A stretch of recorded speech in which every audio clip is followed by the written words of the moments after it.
দেশে বেসরকারি ইয়ের উপরে অনেক বেশি নির্ভরশীল আমাদের রাজনীতিতে সম্মান। তারা যদি কোনো অন্যায় করে তাদের কিন্তু অবশ্যই পুলিশ করতে পারে।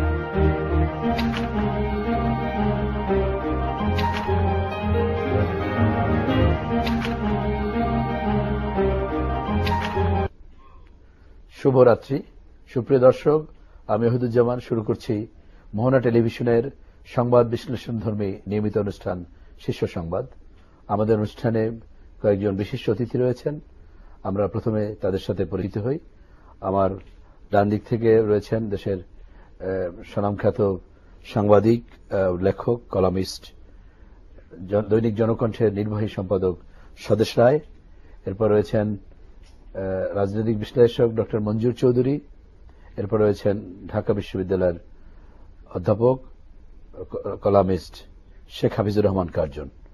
আমরা শুরুতেই মোহনা টেলিভিশনের প্রচারিত সর্বশেষ সংবাদের শিরোনামগুলো দেখে আসি।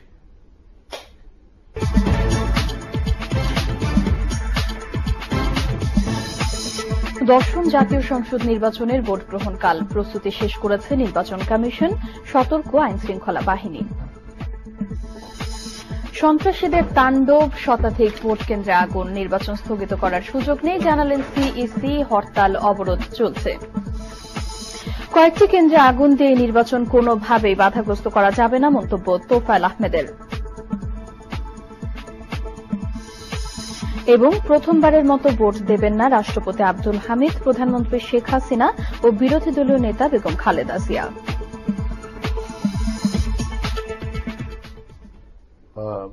প্রিয় দর্শক, এই ছিল আজকের সংবাদের শিরোনাম। এই শিরোনাম ছাড়াও প্রাসঙ্গিক নানা বিষয় আমাদের কাছে রয়েছে। এইসব বিষয় নিয়ে আজকে অতিথিদের সাথে আমরা আলোচনা করব। আমরা শুরু করি আমাদের বিখ্যাত সাংবাদিক স্বদেশ রায়কে দিয়ে শুরু করি। যে আমরা সবাই জানি যে আগামীকাল সকালে দশম জাতীয় সংসদ নির্বাচন অনুষ্ঠিত হতে যাচ্ছে 147টি কেন্দ্রে, এবং আগে পরে অনেক ঘটনাই আমরা জানি। আমার মনে হয় আপনি সেখান থেকেই শুরু করেন। কিভাবে দেখছেন আপনি? আমরা যদি বলি, আমরা বলছি যে 147টি কেন্দ্রে আগামীকাল নির্বাচন হচ্ছে, কিন্তু আসলে নির্বাচন কিন্তু আমাদের যতগুলো সংসদীয় আসন প্রত্যেকটাতে হয়েছে, কিন্তু 153টা আসনে তারা বিনা প্রতিদ্বন্দ্বিতায় নির্বাচিত হয়েছে, যেটা কিন্তু এই দেশে একটা প্রথম ঘটনা। কিন্তু এইবারের নির্বাচনটা একটু ভিন্ন প্রেক্ষাপটে হচ্ছে, এটা আমাদেরকে বুঝতে হবে। কারণ এই নির্বাচনের প্রায় 7 মাস আগের থেকে দেশে মানে খুবই বড় রকমের সহিংসতা, যা আমরা যদি বিদেশি পত্রপত্রিকাগুলো দেখি, মানে 1971 সালের পরে যখন আমরা স্বাধীন হলাম, তখন অনেক পত্রপত্রিকা একটা ধারণা করেছিল যে বাংলাদেশ একটা বড় রকমের সহিংসতার ভিতর যাবে, যেহেতু একটা সদ্য স্বাধীন দেশ, সেখানে নানান জনের কাছে অস্ত্র আছে, কিন্তু তখনও কিন্তু এই ধরনের সহিংসতার ভিতর যায়নি। কারণ তখনকার লিডারশিপের কারণে হোক আর যে কোনো কারণে হোক, ওই ধরনের সহিংসতার ভিতর যায়নি। দেশের সবার অস্ত্র আমরা জানি যে কাদের সিদ্দিকী একদিনে 17,000 অস্ত্র যায়নি। কিন্তু এইবার আমরা যেটা দেখতে পাচ্ছি, নির্বাচনের প্রায় 7 থেকে 10 মাস আগের থেকে একটা ভয়াবহ রকম সহিংসতার ভিতরে কিন্তু দেশ ঢুকে গেছে। এবং এটা কিন্তু মানে কেন ঢুকেছে তা হচ্ছে এখন কিছুদিন যাবৎ বলা হচ্ছে এটা হচ্ছে এই যে নির্বাচনের কারণে এখানে গেছে, কিন্তু তা না। আমরা সবাই জানি যে যুদ্ধাপরাধীর যে বিচারটা হচ্ছে, ওই বিচারটাকে ঠেকানোর জন্য এই সহিংসতার ভিতরে দেশ ঢুকে গেছে। এবং আমাদের প্রধান বিরোধী দল, আমরা কিন্তু যদি মানে একেবারে আমার খুবই নির্মোহ অবস্থানে থেকেও বলি, তাহলে কিন্তু বলতে হবে যে তারা কিন্তু খুব বেশি নির্বাচনমুখী না। এই কারণে দেখেন, তাদের মূল দাবি ছিল তত্ত্বাবধায়ক সরকার, কিন্তু যখন তাদেরকে তত্ত্বাবধায়ক সরকারের রূপরেখা দিতে বলা হলো, তখন তারা যে রূপরেখাটা দিল সেটা দেখলে যে কেউ বলবে বা দেশের যে তারা কোনো রকম হোমওয়ার্ক ছাড়াই একটা রূপরেখা দিতে হয় তাই দিয়েছিল। এবং সেটা অবাস্তব। তার মানে তাদের কিন্তু নির্বাচন নিয়ে খুব একটা মাথা ব্যথা নাই। তারাও কিন্তু কোনো একটা কারণে, সেটা হয়তো আমরা বলতে পারবো না যেহেতু সেটা তাদের স্ট্র্যাটেজি, আচ্ছা তারাও এই যুদ্ধাপরাধীদের বিচার যে ঠেকানোর যে সহিংসতা তার সঙ্গে যুক্ত হয়ে গেছে। এবং আজকে আপনারা ডেইলি স্টার, যেটা আর্জায়ক আওয়ামী লীগের পক্ষের কাগজ নয়, এই কাগজে কিন্তু আপনার ডাবল কলাম হেডিং আছে, সেখানে কিন্তু বলা হচ্ছে যে বেগম জিয়া টেলিফোন করে বলেছে জামাতকে যে তোমাদের যত অ্যাক্টিভিস্ট আছে তাদেরকে মাঠে সহিংসতা করার জন্য তোমরা বলো। তার মানে এর থেকেও বোঝা যায় তারা সহিংসতার ভিতরে ঢুকে গেছে। এখন এই সহিংসতার ভিতর একটা নির্বাচন হচ্ছে এবার, এটাও কিন্তু একটা বড় বিষয়। এই সহিংসতার কারণে হয়তো অনেক স্বতন্ত্র প্রার্থী বা অনেক দল তারা কিন্তু আসতে পারেনি। আচ্ছা, তারপরে আমরা দেখছি 12টা দল এবার নির্বাচনে অংশগ্রহণ করেছে এবং ওই কারণে বা হয়তো আরো বিশ্লেষণ করলে ভবিষ্যতে এটা নিয়ে আরো বোঝা যাবে যে কেন 153 জন বিনা প্রতিদ্বন্দ্বিতা হলো। কিন্তু আমরা যখন এটাকে বলবো, এই নির্বাচনটা হয়ে যাওয়ার পরে যখন হাফিজুর রহমান কার্জন এটাকে আইনি ব্যাখ্যা দিবেন, তখন কিন্তু উনি বলবেন যে এটা এই 300 আসনেই এটা নির্বাচনটা হয়েছে, পূর্ণাঙ্গ পার্লামেন্ট। হ্যাঁ, পূর্ণাঙ্গ পার্লামেন্ট। তাই কালকে নির্বাচনের পরেই কিন্তু সবাই নির্বাচিত হবে না। অতএব 47টা আসনে কাল সরাসরি ভোট হচ্ছে, বাকিগুলো তারা বিনা প্রতিদ্বন্দ্বিতায় নির্বাচিত হয়ে গেছে। এবং সেখানে যখন কোনো আসনে বিনা প্রতিদ্বন্দ্বিতায় কেউ নির্বাচিত হয়, তখন ধরে নিতে হয় সেখানে শতকরা 100% ভোটই তিনি পেয়েছেন। তাতে করে ভোটের কাজ আমাদের কিন্তু যে 9 কোটি ভোটের আমরা বলছি 4.5 কোটি ভোট কিন্তু অলরেডি পেয়ে গেছে, আর বাকি 4,38,29,000 ভোটের ভিতর আর আগামীকাল ভোট হবে এবং সেখানে এই 12টা দল অংশগ্রহণ করছে। এবং কিন্তু তার স্বতন্ত্র প্রার্থী রয়েছে, হ্যাঁ, এছাড়া মানে অনেক স্বতন্ত্র প্রার্থী রয়েছে।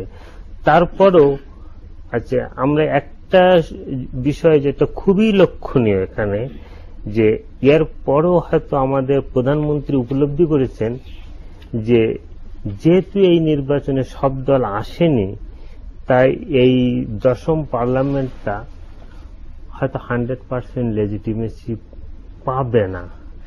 লেজিটিমেসি পাবে কিন্তু মানে উনি মনে করেছেন হয়তো এটা নিয়ে আমার বেশি দিন কন্টিনিউ করা উচিত না, যে কারণে উনি যেটা বলেছেন যে আমরা 10ম পার্লামেন্ট নির্বাচনের পরে যদি একটা সমঝোতা হয়, তাহলে আমরা একাদশ পার্লামেন্টে নির্বাচনে যাব। এবং যে কথাটা আজকে তোফায়েল আহমেদ যে প্রেস কনফারেন্স করেছেন, ওখানে বলেছেন যে আমরা সংবিধানের ধারাবাহিকতা রক্ষা এবং গণতন্ত্র সমুন্নত রাখার জন্য এই নির্বাচনে যাচ্ছি। তাহলে আমরা কতগুলো জিনিস দেখছি যে মানে প্রচন্ড সহিংসতার ভিতরে কিন্তু 10ম জাতীয় সংসদ নির্বাচনটা দেশে গণতান্ত্রিক ধারাবাহিকতাটা রক্ষা করলো। সাধারণত এই ধরনের সহিংসতার ভিতর কিন্তু গণতান্ত্রিক ধারাবাহিকতা রক্ষা করা খুবই কষ্টের বিষয়। সেক্ষেত্রে আমাদের মানে সরকারের একটা সাফল্য, হ্যাঁ, এটা একটা সরকারের খুবই বড় সাফল্য এই যে 10ম সংসদ নির্বাচন। এবং আমরা আবার পরে একটু আপনার কাছে আসি। আমরা মনে হয় যে এখান থেকে আমরা আপনাকে জিজ্ঞেস করি যে এই নির্বাচন হচ্ছে বা উনি যে ব্যাকগ্রাউন্ড দিয়েছে আমরা জানিও, তারপর মোটামুটি উনি তুলে ধরেছেন। একটি কথা বলছেন যে এটাও একটা এক ধরনের এই বিদ্যমান পরিস্থিতিতে যে সরকার তাদের যে গণতান্ত্রিক ধারাবাহিকতা রক্ষা করতে পারা, যে কালকে যদি আমরা আশা করি যে নির্বাচন যদি অনুষ্ঠিত হয়ে যায়, সম্পূর্ণ হয়, এটা সাফল্য বলতে পারি। আমরা সাফল্য বলতে পারি কিনা? সাফল্য বলা যায় যে একটা গিনিস বুকের রেকর্ড হয়ে গেছে যে 300 সিটের মধ্যে 153টা সিটে আনকন্টেস্টেড বিনা প্রতিদ্বন্দ্বিতায় নির্বাচন হয়েছে। 54 ছিল, আরেকটা মানে কমেছে। আপনার ধরেন চাঁদপুরে ধরেন, চাঁদপুরে একটা ক্যান্ডিডেট পাওয়া যায় নাই আওয়ামী লীগের এই 5 জন ক্যান্ডিডেটের। প্রিয় দর্শক, আপনার পরিচয় দিয়ে প্রশ্নটি করুন।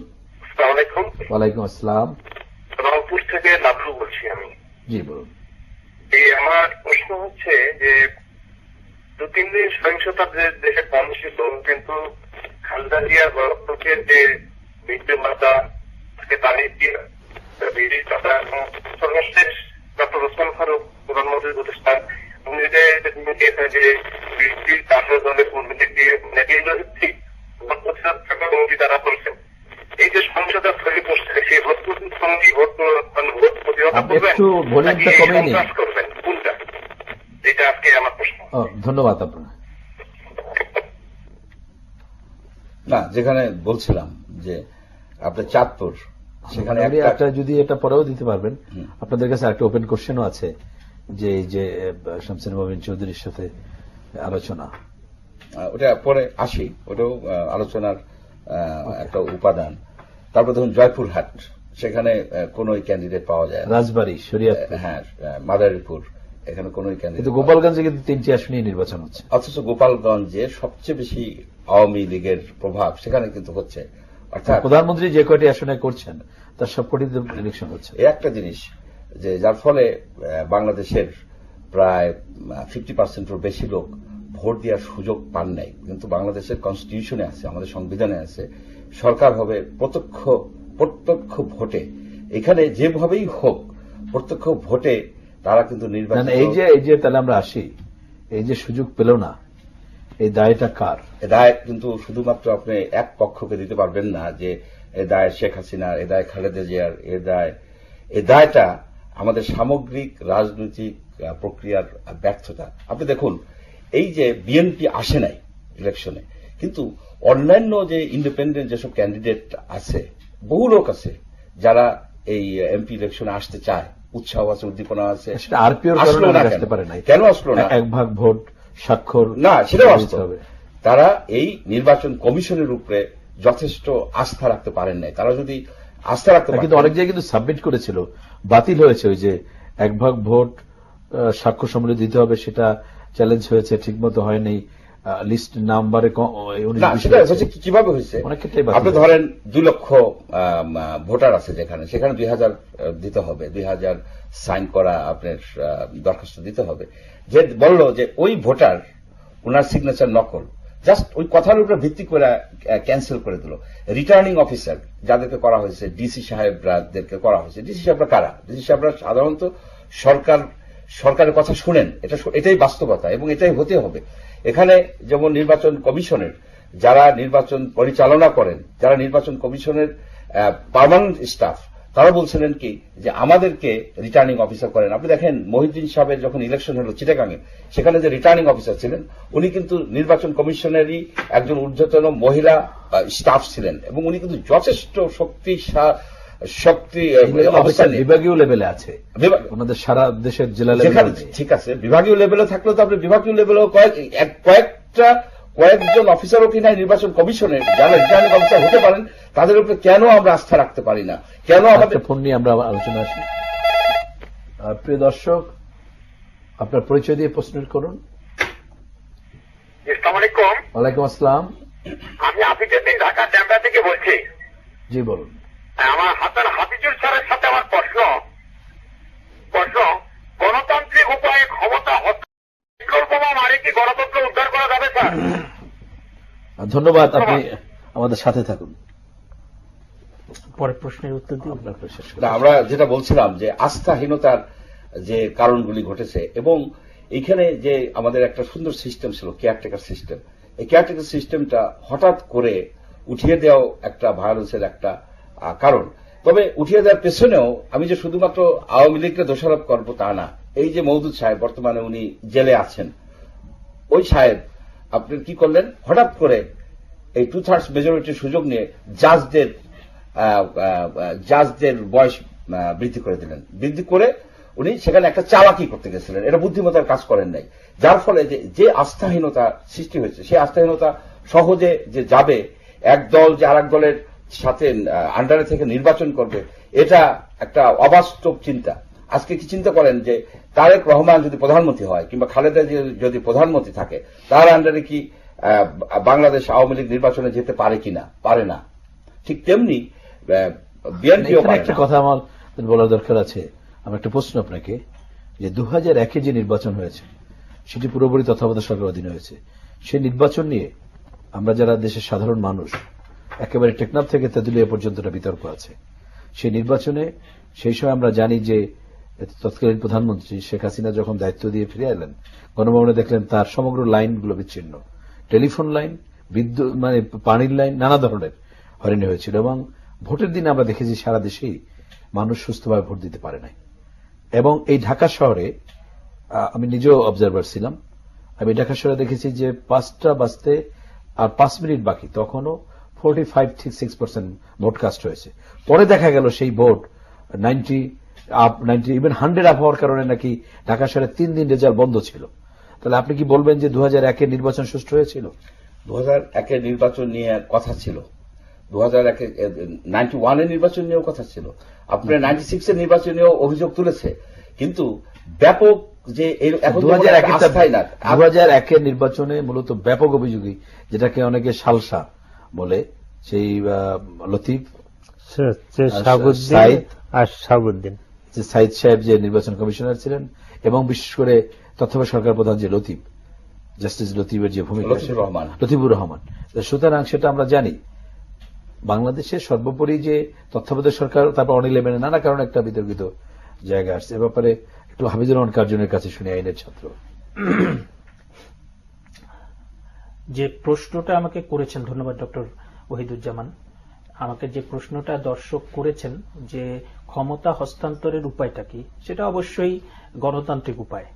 গণতান্ত্রিক উপায় হচ্ছে যে আপনাকে যদি কোনো একটা দলকে কিংবা কোনো একটা জোটকে সরকার, জনগণ যদি 4 বছরের জন্য কিংবা 5 বছরের জন্য ম্যান্ডেট দেয়, সেই সময়টা শেষ হবে, সুষ্ঠু গ্রহণযোগ্য একটা নির্বাচন হবে, হওয়ার পরে জনগণ যাকে ম্যান্ডেট দেবে, নতুন যে ক্ষমতায় আসবে তার কাছে ক্ষমতা চলে যাবে, কিংবা যে দল ক্ষমতায় ছিল তাদেরই যদি আস্থাভাজন মনে করে সরকার, মানে জনগণ, তাহলে পরে তারাই ক্ষমতায় থাকবে।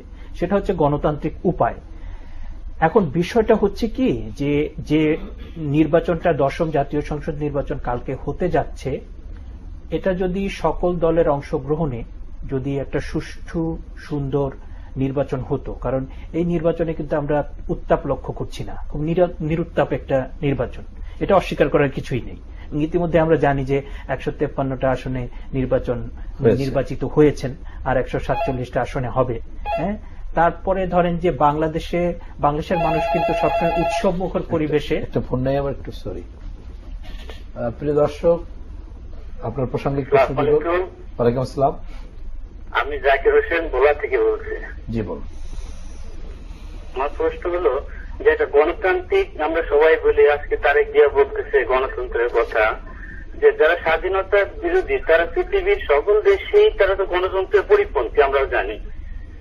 আর তাদেরকে তারা একসাথে মানে সরকার গঠন করবে বা বিগত সরকার গঠন করছিল, তাহলে তারা কিভাবে গণতন্ত্রের কথা বলে? তাদের ভিতরে তো অগণতান্ত্রিক একটা পন্থা। আমি সবার কাছে আমার প্রশ্ন যে কিভাবে তারা গণতন্ত্রের কথা বলে, আমার প্রশ্ন হলো এটা। ধন্যবাদ, সাথে থাকুন। আজকে যে আপনার নিরুত্তাপ সহিংসতার মধ্যে একটা নির্বাচন হচ্ছে, এইটা হচ্ছে আপনার একটা দৃশ্যপটের উপরের অংশ। আপনি কিন্তু বাংলাদেশের যে 1971 সালের পর এই পর্যন্ত যে আমরা ইতিহাসটা পেরিয়ে এসেছি, সেই পুরোটা কিন্তু আপনাকে আমলে নিয়ে, বিবেচনায় নিয়ে আপনার বিশ্লেষণটা কিংবা আপনার কথাটা বলতে হবে। কারণ 1975 সালে বঙ্গবন্ধু যখন নৃশংসভাবে খুন হন, তারপরে মেজর জেনারেল জিয়াউর রহমান তিনি কিন্তু সংবিধানকে ছুঁড়ে ফেলে দিয়েছিলেন, ছুঁড়ে ফেলে দিয়ে মার্শাল ল প্রোক্লেমেশন দিয়ে দেশ পরিচালনা করেছিলেন। এবং তিনি যে হানা ভোট করেছিলেন, সেই হানা ভোটে কোনো মানুষের কিন্তু ভোট কেন্দ্রে যাওয়ার দরকার হয় নাই। এবং এরশাদ সাহেবও যা করেছিলেন একই অবস্থা। সুতরাং পরবর্তীতে আপনার এই যে গণতন্ত্র যতটুকু এসছে, সে তার পেছনে কিন্তু বর্তমান প্রধানমন্ত্রীর অনেকখানি অবদান। তিনি কিন্তু দীর্ঘদিন আন্দোলন করেছেন যে আমার ভোট আমি দেব, যাকে খুশি তাকে দেব। এবং এই ব্যাপারে কিন্তু খালেদা জিয়ার ভূমিকাও যথেষ্ট প্রশ্নবিদ্ধ। হ্যাঁ, এবং সেই মাননীয় প্রধানমন্ত্রী তিনি কোন প্রেক্ষিতে আজকে যে নির্বাচনটা হচ্ছে, সেই নির্বাচনটা কোনোভাবে এড়ানো যেত কিনা, কিংবা উনি যে 71 সালের মানবতা বিরোধী অপরাধের বিচারটা শুরু করেছেন, সেই বিচারটা শুরু করার প্রেক্ষিতে কি ধরনের ফলাফল হবে, সেটা আরো অনেক সতর্কভাবে ঠান্ডা মাথায় তিনি যদি করতেন, তাহলে পরে এই যে সহিংসতার মধ্য দিয়ে বাংলাদেশ যে একটা ক্রান্তি লগ্নে এসেছে, কিংবা এখন যে সহিংসতার মধ্য দিয়ে যাচ্ছে, এটাকে আরো মানে ভালোভাবে সামাল দেওয়া যেত কিনা, সেই প্রশ্নগুলো আমরা করতে পারি। কিন্তু এটা ঠিক যে আপনার জিয়াউর রহমান সাহেব, এরশাদ সাহেব সংবিধানকে ছুঁড়ে ফেলে দিয়ে যেভাবে গণতন্ত্রের চর্চা করেছিলেন তার চেয়ে অনেক অনেক অনেক ভালো একটা অবস্থার মধ্য দিয়ে আমরা যাচ্ছি। এত সহিংসতা, এত নৃশংসতার মানে চারিদিকে যেটা দেখছি আমরা, এখন ধরেন যে একটা প্রশ্ন আসে, আইনের ছাত্র হিসেবে আমি বলতে পারি যেটি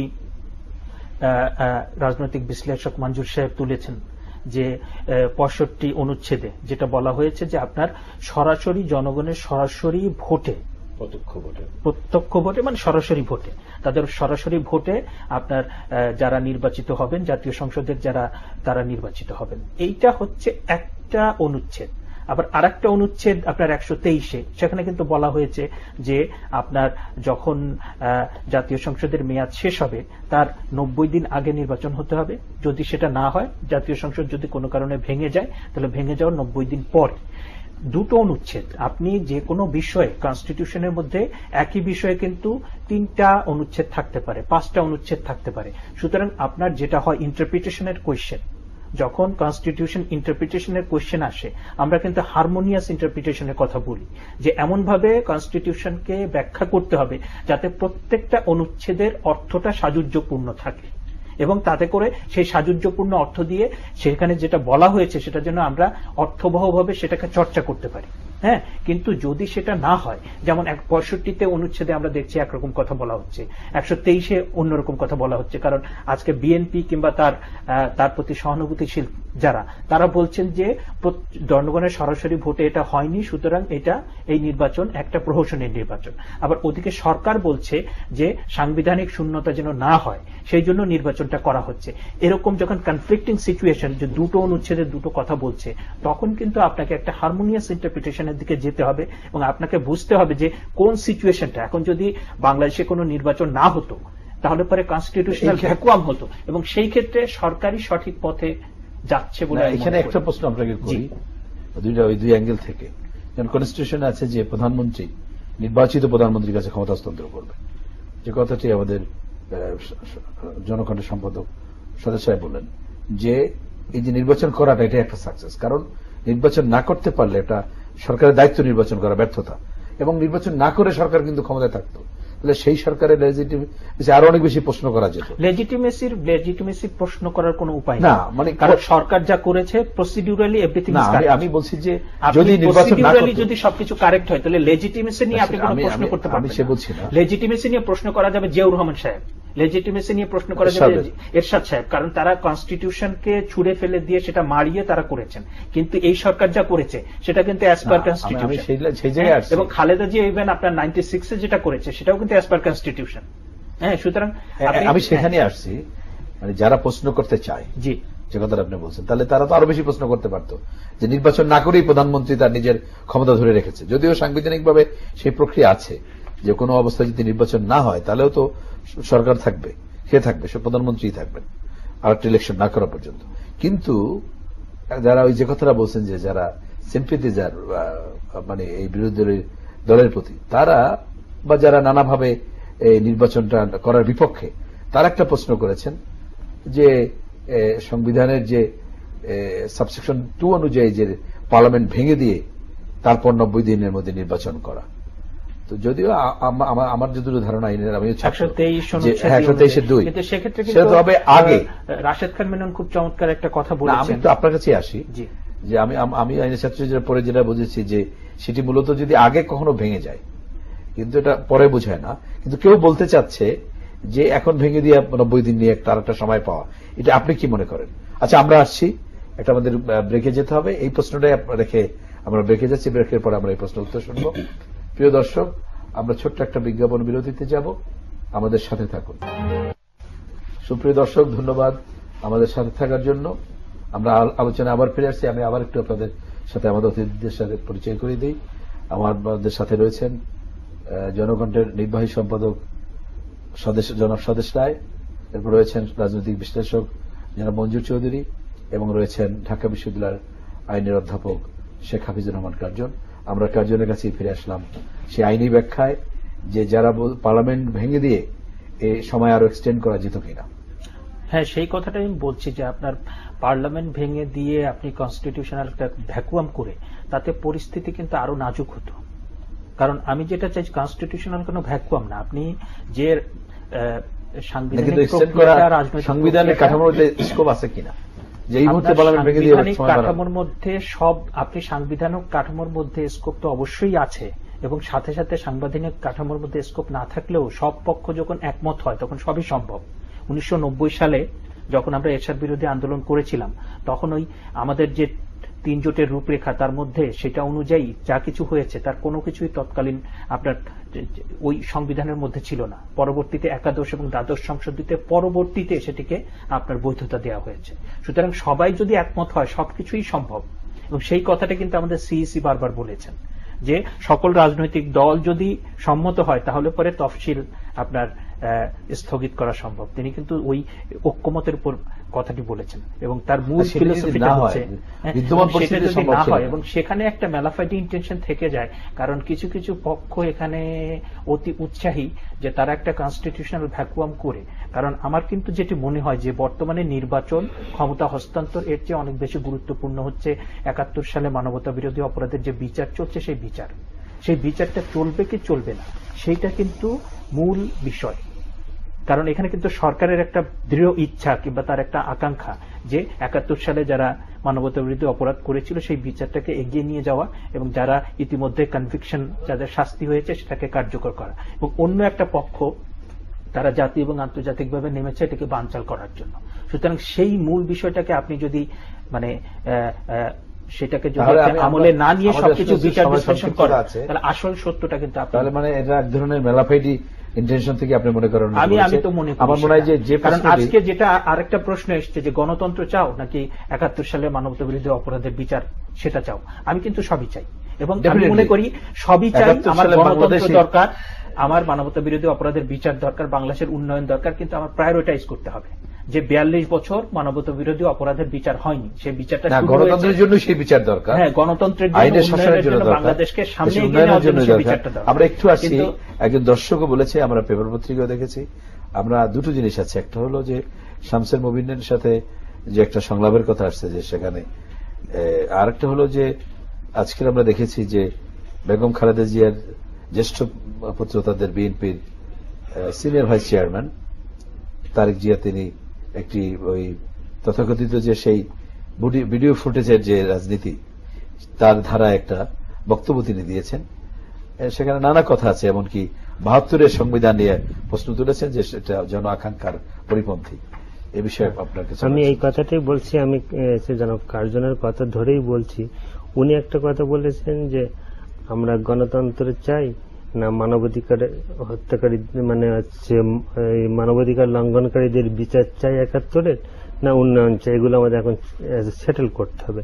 আসলে আমাদের বিষয়টা আছে আমাদের প্রায়োরিটি কোনটা, হচ্ছে গণতন্ত্রটাই আমাদের প্রায়োরিটি, কিন্তু সেই গণতন্ত্রটাকে আমাদের পেতে গেলে আগেই বিচারটা দরকার। কারণ আমরা একটা জিনিস দেখছি যে যতক্ষণ না আমাদের জাতি গঠন না হবে ততক্ষণ আমাদের গণতন্ত্র উন্নয়ন কোনো কিছু স্থিতিশীল হবে না।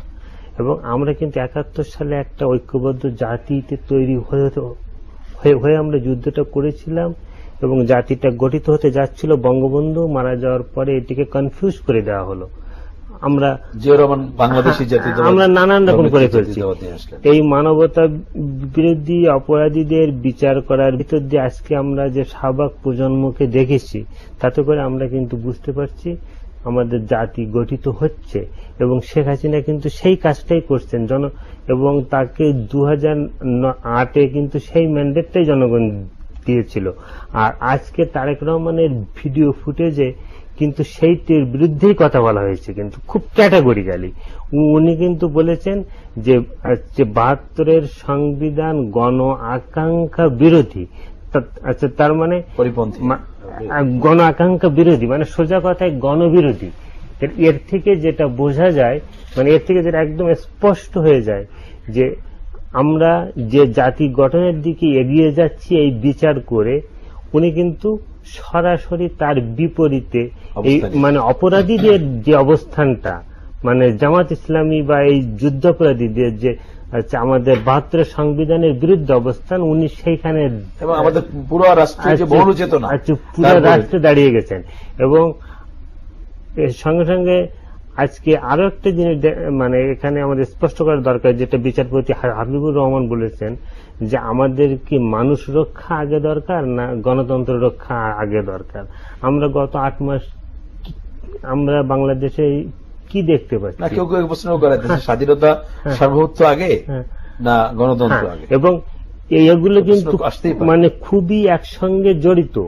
এবং এখন মানবতা বিরোধী অপরাধের বিচারটা এবং গণতন্ত্রটা এমন ভাবে জড়িয়ে গেছে যে এটার থেকে একটাকে বিচ্ছিন্ন করা যায় না।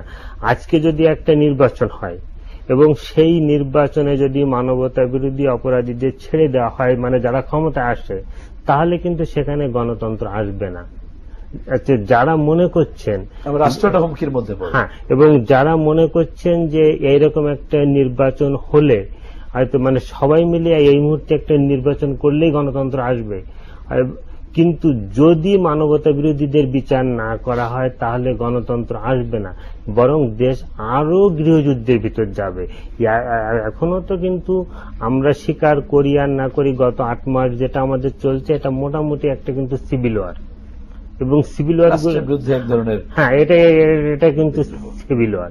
হ্যাঁ, তো আরবান স্টাইলে চলছে, এটা আরবান সিভিল ওয়ারফেয়ার বলা যায়, এটা চলছে, এবং সেটা কিন্তু তখন আরো জটিল প্রক্রিয়ার ভিতর যাবে।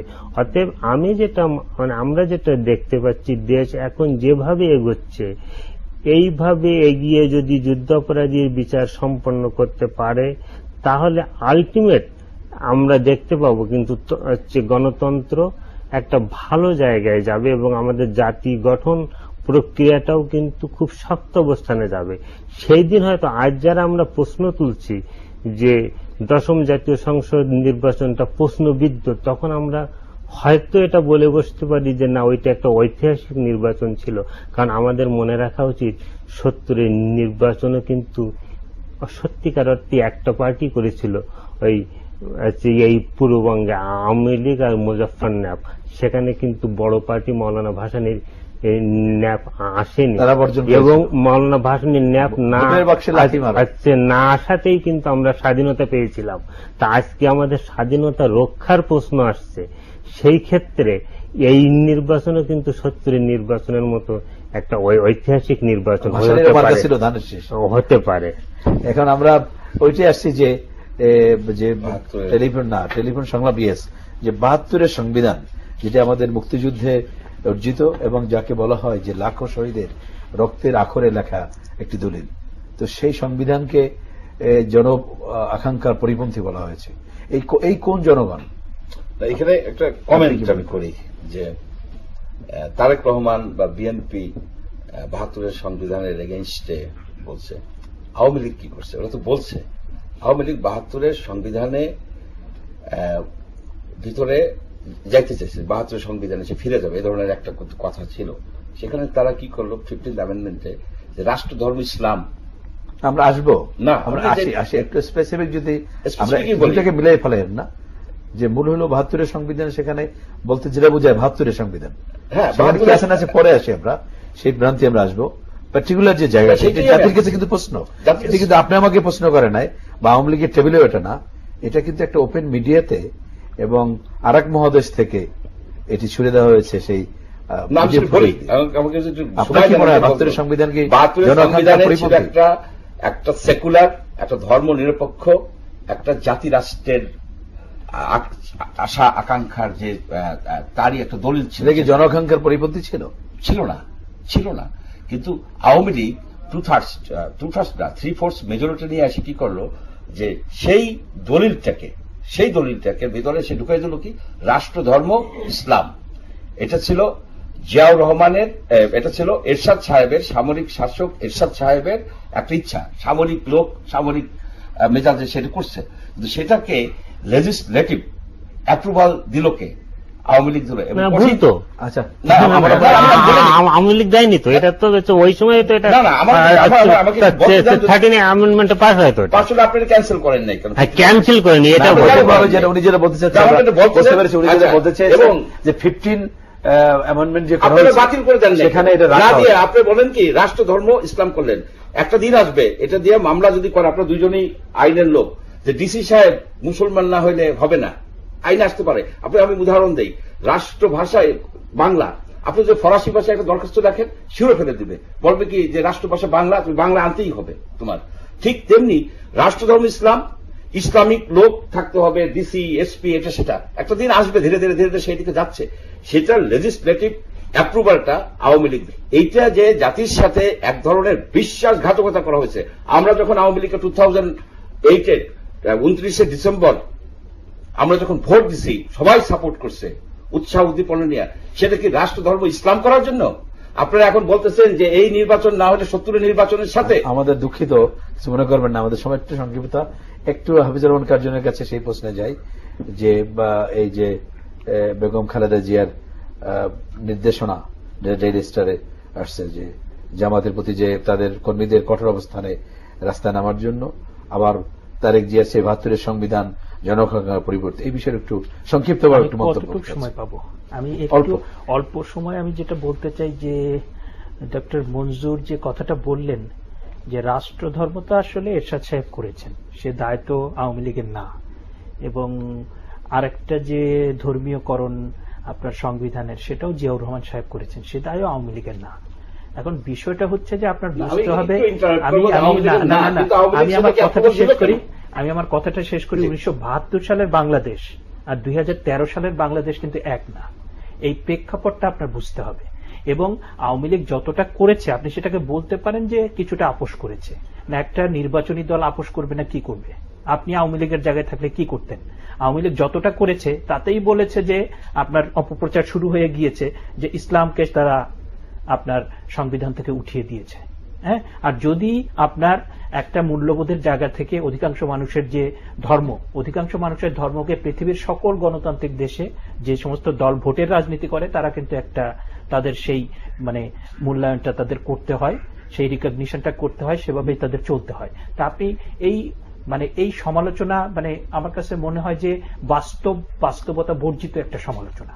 হ্যাঁ, এবং দ্বিতীয়ত যে কথাটি আমি বলতে চাই যে সেটি হচ্ছে যে তারেক জিয়ার সঙ্গে আমি শমশের মবিন চৌধুরীর যে আপনার ফোন আলাপ সেটা শুনেছি, এবং সেখান থেকে এটা স্পষ্ট যে এতদিন ধরে তারেক জিয়ার ব্যাপারে জঙ্গিবাদ এবং গ্রেনেড হামলার বিষয়ে যে হামলা অভিযোগগুলো ছিল, তার কথাবার্তায় কিন্তু ওই ইঙ্গিতগুলো স্পষ্ট।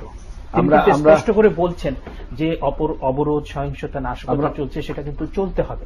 এবং আরেকটা খুব মারাত্মক একটা ইঙ্গিত আমার কাছে মনে হলো, সে কিন্তু তার মায়ের যে নেতৃত্ব তাকেও চ্যালেঞ্জ করছে। যাই হোক, আমরা এখানে শেষ করছি। স্পষ্ট করে আলমগীর সাহেবকে, বিএনপির যে মহাসচিব, সবাইকে ধন্যবাদ। প্রিয় দর্শক, আমাদের হাতে সময় না থাকার কারণে আমরা আর আলোচনা এগিয়ে নিতে পারলাম না। আবার আলোচনা হবে। আপনাদের সবাইকে অশেষ ধন্যবাদ। শুভরাত্রি।